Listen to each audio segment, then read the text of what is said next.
बिहार में जहरीली शराब से मौत का सिलसिला थमने का नाम नहीं ले रहा है। जबकि बिहार में शराब तस्करी को रोकने के लिए एंटी लिकर टास्क फोर्स है, sniffer dog squad, drone speed boat, राज्य की सीमाओं पर सीसीटीवी कैमरे और स्कैनर लगाए गए हैं। फिर भी बिहार के गांव-गांव में धड़ल्ले से शराब बिकती है। सवाल है कि बिहार में जहरीली शराब का यह कारोबार किसकी शह पर चल रहा है। बिहार में जहरीली शराब के सौदागरों को किसकी शह है? तेजस्वी यादव का दावा है कि बिहार में खुलेआम जहरीली शराब बन रही है। धड़ल्ले से पुलिस की मिलीभगत से बेची जा रही है। घर घर होम डिलीवरी हो रही है। सत्ताधारी कुछ नेताओं, भ्रष्ट अधिकारियों का संरक्षण है। शराब माफिया और भ्रष्ट तंत्र के लिए ये कमाई का कमाऊ पूत बन गया है। मोतिहारी जहरीली शराब कांड को लेकर तेजस्वी यादव सरकार पर हमलावर है, तो डिप्टी सीएम विजय सिन्हा ने साफ कर दिया है कि दोषी बचेंगे नहीं। देखिए, निश्चित तौर पर सरकार के संज्ञान में ये विषय पूरी गंभीरता के साथ हमारे प्रशासन के लोग लगे हुए हैं, कार्रवाई भी करेंगे इसकी जांच के लिए भी, और संबंधित विभाग पूरी मुस्तैदी से इस पर एक्शन में है। भले ही सरकार दोषियों पर कार्रवाई की बात कर रही हो, लेकिन सांसद पप्पू यादव का कहना है कि संबंधित थानाध्यक्ष पर हत्या का मुकदमा दर्ज हो, जिम्मेदार डीएसपी पर भी कार्रवाई हो, तो मंत्री श्रवण कुमार चोरी छिपे शराब पीने वाले पर ही कार्रवाई की बात कहकर पल्ला झाड़ रहे हैं। हर खून में शराब और ड्रग्स समा गया।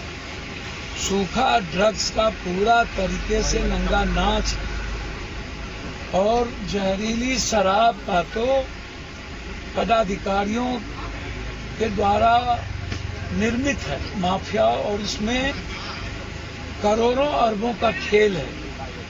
लोगों की जिंदगी जहरीली शराब से ही जाती है। लेकिन अगर कोई जानबूझ के जहर खा रहे हैं, जहर पी रहे हैं, तो उनको कैसे रोका जा सकता है? रोका तो उनको जा सकता है जिनको जानकारी नहीं है। तो वो जानकारी देकर के हम लोगों को एवर्ण कर चुके इस राज्य में, और इस तरह की कृत्य करने वाले को चिन्हित किया जाएगा और चिन्हित करके उन पर कार्रवाई की जाएगी। सत्ताधारी भले ही लाख दावे कर लें, लेकिन सच्चाई है कि बिहार में शराब की तस्करी कभी नहीं थमी। आरजेडी बिहार में शहर दर शहर हुए जहरीली शराब कांड गिना रही है, तो बीजेपी एसआईटी और गिरफ्तारी की बात कहकर सरकार की तारीफ कर रही है। जहरीली शराब से मौत हुई है, यानी जहरीली शराब का तांडव देखा गया है। आग की रोशनी और जाने गंवाई है लोगों ने। इसके पहले भी नवादा, गोपालगंज, मोतिहारी, बेतिया और सिवान में, समस्तीपुर में लोगों ने जाने गंवाई थी जहरीली शराब से। तो सरकार चेते नहीं।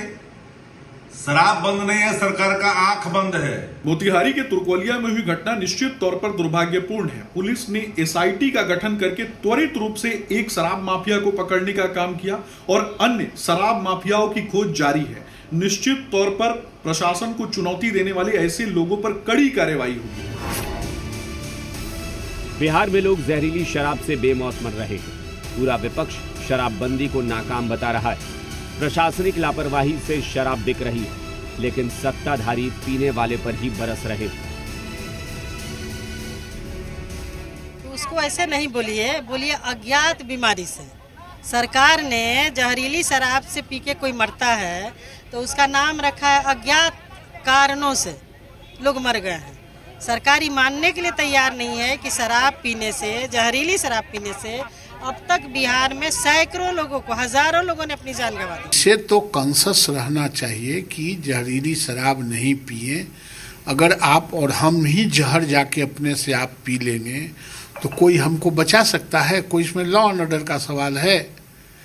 इसलिए और पुलिस प्रशासन को नकली शराब बेचने वाले पर कड़ी नजर रखनी चाहिए। ऐसे लोगों को हर हाल में सप्रेस करने की जरूरत है।